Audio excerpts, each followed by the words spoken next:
Hello and welcome to another Miniature Realms YouTube video, and time for another unboxing, funnily enough at the moment related to purchases for my bolt action 8th Army project. There's a 8th Army project vlog on the channel if you haven't spotted it already. So at the time of recording this there's only the first one on there, but after I've built a few of these new things, I will definitely have some more videos going up. So these are this is the British CMP 15cwt truck, and bought as transport for my my infantry. I have 3 of these. I wanted to try and stick to plastic as much as I possibly could for this project, and that's why I went for these Rubicon models. They're £15 each, directly from Rubicon. I looked around online actually. I looked through third party and I looked on eBay, and directly from Rubicon seemed to be the cheapest that I could see them, which is always good.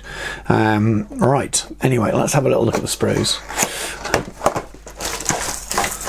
So as with the last Rubicon model that I unboxed, there's a very good quality set of instructions. Well, it's things modern, printed, cleared, very clear.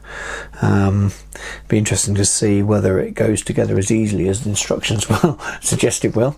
I haven't built a Rubicon model yet. The last one I haven't got around to building it because I don't require it, so it will be interesting to see. Also get a set of decals. They are sort of multinational, so I'm sure they have some bits that are useful to me.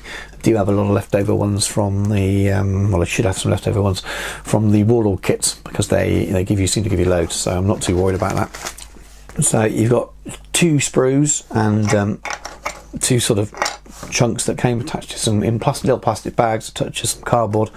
I saved you the enjoyment of watching me take them off.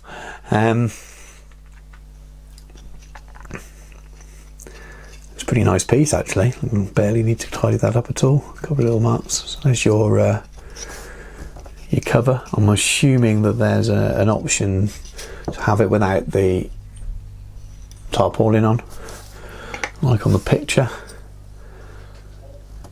I wonder if I'll be able to build it so that I can have both options. I imagine not. I don't want to faff around with it too much, but well, there's a cab. Very clear and crisp. And let's have a quick look at each of the sprues in turn.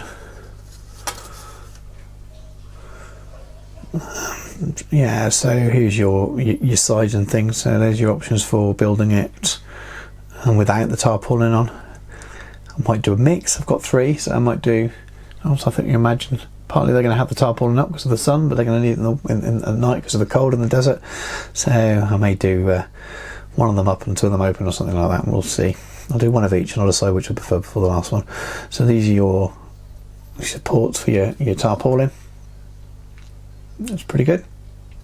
And the second and last sprue. So you've got the more of the canopy there if you're building with a canopy up, and you've got your crew. Be interested to see how well they scale with the Warlord stuff. I imagine that they're going to be much more true 28s, much more sort of Perry style stuff. So, but I think with them inside the truck driving, I don't think that's going to be an issue, so to speak. Yeah, these look pretty cool. I'm going to go and build it now, and I'll come back to you once it's all built. And just like that magic, we have 3 trucks. So I ended up building all 3. I couldn't build them directly after I filmed the first part of the video, so they ended up being a lazy bank holiday Monday morning build while I watched the kids play, which is quite nice. Those of you young kids that know that those times don't happen too often. You're either feeling guilty because you're having to do some work or something when the kids are around, or they're all demanding and you can't get anything done. And it was one of those lovely perfect storm moments where they were very happily playing by themselves and I was sitting there watching them and managed to build them. So they built very easy. Wasn't too much of an issue. I would say those of you with sausage fingers, and I'm not really in that category, my hands are kind of normal size, but I did find that a few of the bits were fairly small, so that's something to both sort of take into account. Tweezers are needed for a couple of parts. The sides of the frames on the trucks have very, very small contact points, and they're very well engineered, so like rivet sized male female sockets inset for things to go in, but they are pinprick sized, really, really tiny. So I would definitely recommend using something like Tamiya extra thin glue rather than a thicker polystyrene cement. Otherwise you could end up with a lot of glue residue, because the chances of getting a small amount of glue out it would be quite challenging. I've left the canopies off so I can paint inside. I'm going to pop a little image on the screen now. So this is the standard driver. It's very much proper scale, true scale, and it doesn't mix very well with the heroic scale Warlord game stuff. There's the long debate about maybe the game should be using 1/48 rather than 1, but that's irrelevant. This is the scale that Warlord have chosen. It matches the Talari kits, or Talari, I can't be pronouncing that wrong. So what I've done is put a Warlord head on there. Obviously he's out of scale, but once the canopy is glued down, all you can really see is the head. So it matches, at least it matches the infantry in my army. So that's why I've done that. Right, let's have a closer look at them. So I've built one with the canopy. And it was a lovely little kit, to be honest with you. The picture, the artwork for the box art made me want them. They fitted in the army list I'm using for the 8th Army. I think there might be a resin version on Warlord. I looked at so many around the time when I was choosing what to buy. I tend to write a list, even though I don't know how to play the game. I find by doing that, it just gives me something to purchase to in the first place. I tend to writing the lists and creating something I know will be my project. Anyway, that's not part of this review. So anyway, I purchased them because I thought they looked fantastic, and I'm not displeased now I've built them. I'm really, really impressed with the quality. As I said, inside, the head there is obviously too big. Without using if you're purchasing these kits to play bolt action, and you're using Warlord Games models, then I think you may well find that it looks like a small child next to the other infantry. If you're using Perry, maybe it might be slightly different, but I imagine it's smaller even than Perry. So I've left this off for painting. It doesn't come with any glass. So I'm going to use some clear blister pack, at least to do the front windows, and maybe the sides as well, but at least the front windows.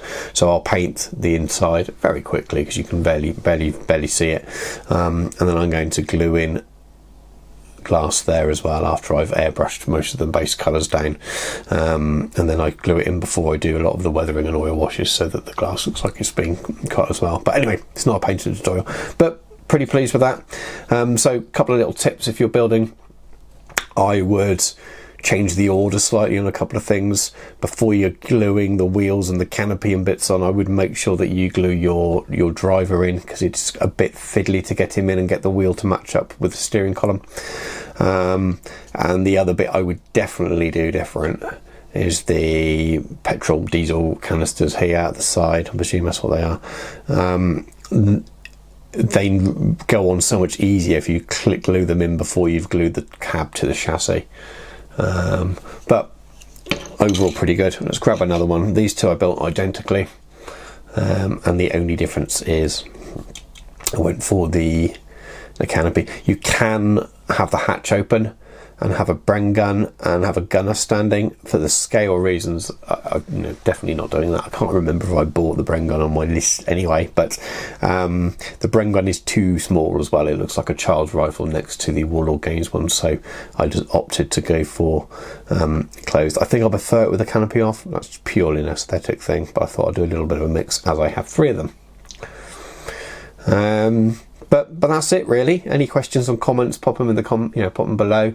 I will continue to do these little unboxings relating to my own 8th Army, so it may throw up some things that have been out for years. I haven't seen too many Rubicon unboxings online in my basic searches, but I'm pretty sure there could be plenty out there. But like the kits, would recommend them. £15 a pop seems pretty reasonable. So yeah. Thanks for watching, and I'll catch you soon.